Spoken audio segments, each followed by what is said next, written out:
और साथियों, नमस्कार। बहुत सारे व्यूअर्स साथी मुझे व्हाट्सएप पे या फ़ोन पर अपनी तकलीफ़ों के बारे में बताते हैं और उसका हल पूछते हैं। क्योंकि मैंने अपने एक पिछले चैनल पे अपना व्हाट्सएप नंबर वाला दिया था, और उसके बाद मैंने जब ये चैनल स्टार्ट किया तो मैंने अपने सब्सक्राइबर्स वगैरह को नंबर तो दे रखा था, तो वो जब नंबर पे फ़ोन करते थे तो मुझे उनकी कॉल मिलती थी। सबसे बड़ा सवाल ये है कि इंसान इस धरती पर जन्म लेता है और 70-75 साल, 90 साल, 103 साल या उससे भी ज़्यादा बिता के वापस परम पिता परमेश्वर के पास चले जाता है, और सारा जीवन वो अपने क्रियाकलापों में बिता देता है। अब कई लोगों के सवाल होते हैं कि उनके साथ शरीर में ये रोग आ गए हैं। कोई कहते हैं उनका शरीर थुल हो गया, कई कहते हैं कि ये पार्ट खराब हो गया है और पैसे नहीं है कि इलाज करा सकें या ट्रांसप्लांट करा सकें। और कई तो अपने उन रिश्तेदारों के बारे में पूछते हैं जिनका शरीर किसी वजह से इतना गल सड़ जाता है कि उनके सामने लोग नहीं पढ़ना चाहते, और फिर धीरे धीरे वो भी समाज से कटकर अपने कमरे में बंद होकर रह जाते हैं। जब वो कमरे में बंद होते हैं तो उनका धूप के संपर्क में आना भी बंद हो जाता है। ये जो हमारे सूरज की धूप है, उसके गुण, उसकी गर्मी कई कीटाणुओं को मारती है, विटामिन डी वाला पैदा करती है, और उससे कैल्शियम शरीर को लगता है। सबसे बड़ी बात यह है कि सबको जानना चाहिए कि उनका जो शरीर बचपन में था और उम्र के साथ शरीर की लंबाई, चौड़ाई, मोटाई बढ़ती रही, तो ये जो नए सेल या हड्डियां या बाल जो पैदा हुए,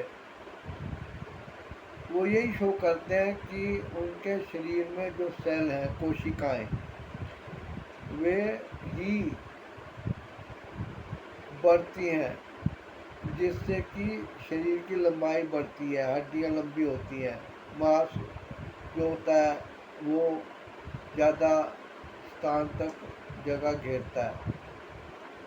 सबसे बड़ी ये बात है कि शरीर में जो हमारा खून है, हड्डियां हैं, मांसपेशियां हैं, नस नाड़ियां हैं, बाल हैं, नाखून हैं, ये सब सेल से बने हुए हैं।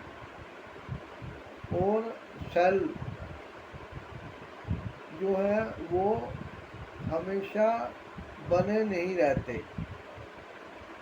नए सेल पुराने सेल की जगह आते हैं, और पुराने सेल जो है शरीर से हट जाते हैं, या समझिए कि वहाँ से गिर जाते हैं।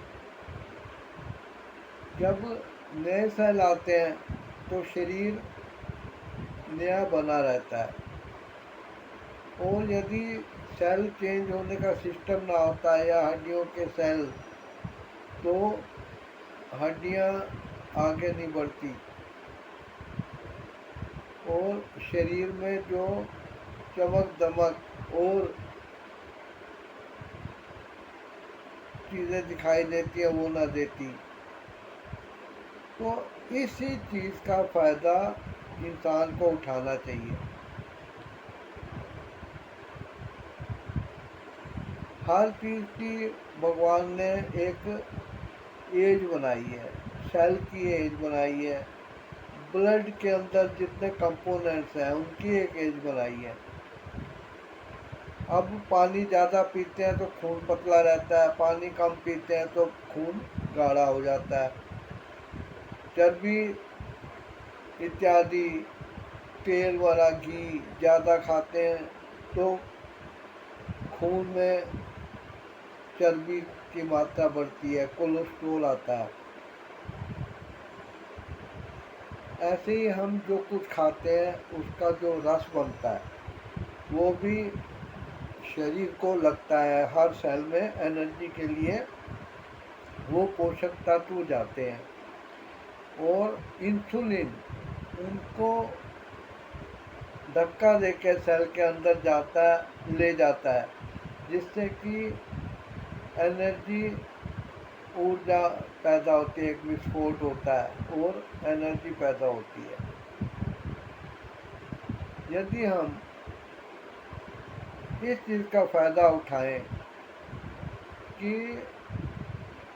जो सेल हैं पुराने वो ख़त्म हो रहे हैं और नए बन रहे हैं, तो वो हमारे शरीर में जो कुछ हम खाते पीते हैं उसी के रस से होता है। तो इस चीज़ को समझिए कि अपने खून में आप जो कुछ रूटीन में खा रहे हैं उसी का असर देख रहे हैं। किसी का शरीर गल सड़ रहा है या कोई अंग खराब हो रहे हैं तो ये उसी खाने का जो कि आप रूटीन में ले रहे हैं उसी का फल होता है। इसीलिए आयुर्वेदिक तरीके और चिकित्सा में, प्राकृतिक चिकित्सा में उपवास का सिस्टम है। जब हम उपवास करते हैं तो कुछ खाते पीते नहीं है तो उसका रस नहीं बनता और उसका रस ना बनने से सेल जो है उनको अपना भोजन नहीं मिलता है। अपने खाने को आप यदि बदल दें और जो आप रूटीन से खा रहे हैं उसको रोक दें और कुछ अलग हट के खाने लगे। ये नहीं है कि पहले कोई गधा खा रहा है तो आप घोड़ा खाने लगे, कुत्ता खाने लगे, बिल्ली खाने लगे, कीड़े मकोड़े स्पाइडर खाने लगे। हमेशा जब आप गेहूँ, चावल, मैदा, घी, नमक इत्यादि से बने हुए भोजन कर रहे हैं, रसोई में बना खाना खा रहे हैं या बाज़ार से खाना मंगवा के खा रहे हैं, तो आपको अपनी इस आदत को बिल्कुल रोकना है और आपने ऐसी चीज़ें जो कि प्रकृति ने ज़मीन पे इंसान या जानवर प्राणी के आने से पहले ही उनके लिए उगा के फसल तैयार कर रखी है कि वो इस धरती पे जब आएगा तो उसे तुरंत खाने को ये मिल जाए, ऐसी चीज़ें खानी है। अब आप बिस्कुट को कूटिए, पिज़्ज़ा को कूटिए, नमकीन को कूटिए, ब्रेड को कूटिए और दूसरी चीज़ें जो आप कोल्ड ड्रिंक पी रहे हैं उसको पानी में डालिए और पानी की जगह उससे सिंचाई करिए, तो आपको ये चीज़ें कभी अंकुरित होकर ज़मीन से बाहर पौधे के रूप में आती नहीं दिखेंगी। क्यों? क्योंकि उनमें खुद ही जीवन नहीं है। अब जितने बीज हैं, तेल वाले बीज, तिल ले लीजिए, गेहूँ ले लीजिए या अनाज दूसरा ले लीजिए, और जितने बीज हैं वो जब आप धरती में डालते हैं और पानी देते हैं, सिंचाई करते हैं, लेकिन वो सिंचाई दारू और शराब की नहीं होती बल्कि पानी की होती है। तो उनके अंदर जो जीवन है वो खड़ा हो जाता है। जैसे कि कुंभकर्ण था रावण का भाई, वो 6 6 7 7 महीने सोता ही रहता था, लेकिन जब उसके आगे ढोल नगाड़े बजाए जाते थे उसके कान में, तो उठ के खड़ा हो जाता था। मतलब पहले बैठता था फिर खड़ा हो जाता था। ऐसे ही इन बीजों में जीवन कुंभकर्ण की तरह सोया हुआ है, उसको जगाने की जरूरत होती है। ऐसे ही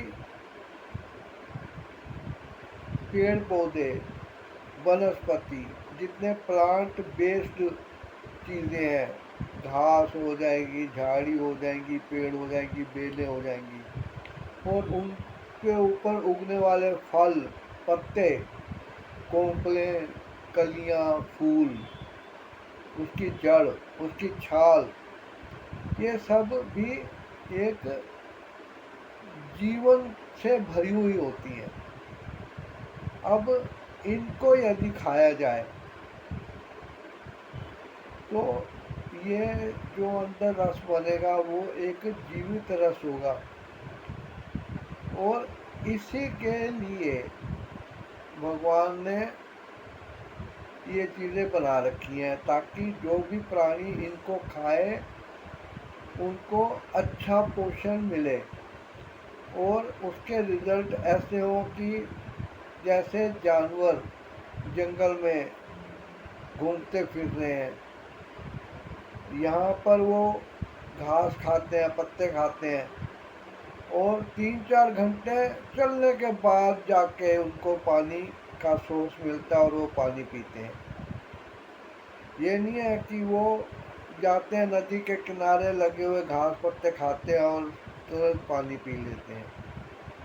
लेकिन हम लोग अपनी टेबल पे पानी का जग, गिलास इत्यादि रख के बैठते हैं और घटाघट पानी पीते रहते हैं, खासकर खाना खाने के बाद। तो ये चीज़ें प्राकृतिक चिकित्सा और आयुर्वेद में मना की गई हैं। जिस दिन प्लांट बेस्ड भोजन खाना शुरू कर दिया, उस दिन आपके शरीर में पॉजिटिव पोषक तत्व जाएंगे, पॉजिटिव रस बनेगा, और वो रस अस्थि मज्जा रज शुक्र जो भी चीज़ें हैं, रक्त, ये सब उसी से तैयार होगा। अब जब नए सेल तैयार होंगे और उनको पॉजिटिव पोषक तत्व मिलेंगे, और जो पुराने सेल हैं जो बीमारी से भरे हुए थे वो शरीर से हट जाएंगे, तो शरीर एक नया रूप लेने लगेगा। ऐसे ही बीमारियां रिवर्स हो जाती हैं। करके देखना चाहिए। आशा करता हूँ इन चीज़ों को समझ के आप अपने शरीर को वापस पहले की तरह ही, पिछली उम्र की तरह, जैसे आप कुछ साल पहले थे वैसा ही बनाने की कोशिश करेंगे। 100% ना बने तो 70% तो बन ही जाएगा। ठीक है। और पॉजिटिव सोच के साथ, नेगेटिव सोचते हैं लोग, क्या मैं आलू को, बैंगन को, कचालू को, अरबी को भी कच्चा खाऊं? अरे जब कहा जाता है कि जो सब्जियां, हरी सब्जियां आप सलाद के रूप में खाते हैं, खा सकते हैं, उन चीज़ों को आप अपने भोजन में लीजिए। अब उपवास रखिए, कम से कम 16 घंटे के उपवास के बाद आपको भोजन मिले। जब आपके शरीर में भूख लगती है तो शरीर अपनी ज़रूरत की चीज़ें, शरीर में ही जो चीज़ें अवेलेबल है उनको यूज़ करता है। आप उस स्टोर की हुई चीज़ों को तो अंदर भरा रहने देते हैं और ऊपर से नया डालते रहते हैं। और याद रखिए, रात को सोते टाइम शरीर अपनी रिपेयर करता है, तो भरपूर नींद लेने की कोशिश कीजिए। शरीर को इन चीज़ों को, जो वनस्पतियाँ और पेड़ पौधे हैं, बीज वगैरह, इनको लेना शुरू कर दीजिए। पानी खूब पीजिए। और पानी हमारे 70-75% होता है शरीर में। सबसे ज़्यादा ब्रेन में होता है, फिर हार्ट में, फिर लंग्स में, फिर लीवर में और आंतों में। तो जब ब्रेन में डिहाइड्रेशन की स्थिति पैदा होती है या आपकी ज़बान सूखती है, तो ब्रेन अलर्ट हो जाता है, क्योंकि उसको बहुत पानी की ज़रूरत है। अब वो सबसे गए गुजरे स्थान से, मतलब जहाँ कम पानी की ज़रूरत होती है, वहाँ से अपने लिए पानी खींच लेता है। अब जब आपकी ज़ुबान सूखती है, तो इसका मतलब है शरीर पानी की कमी से ग्रस्त हो रहा है, तो तुरंत पानी पीना चाहिए। उसके बाद जब पेट में तरल पदार्थ कम होंगे, पानी कम होगा और आंतें सूखेंगी, तो खाया पिया भोजन जो कि मल के रूप में गीला गीला नीचे उतरता है, वो भी सूखने लगता है और फिर आगे फिसल कर जाने का उसका जो काम है वो रुक जाता है। इससे ही कब्ज़ हो जाती है। इसलिए पानी खूब पीना चाहिए। आशा करता हूँ इन चीज़ों से आप अपने आप को स्वस्थ कर पाएंगे। आप इस चैनल को सब्सक्राइब करके आने वाले वीडियोस पे भी ध्यान दीजिएगा और इस वीडियो को लाइक करिए, शेयर करिए और कमेंट करिए। Thanks for watching.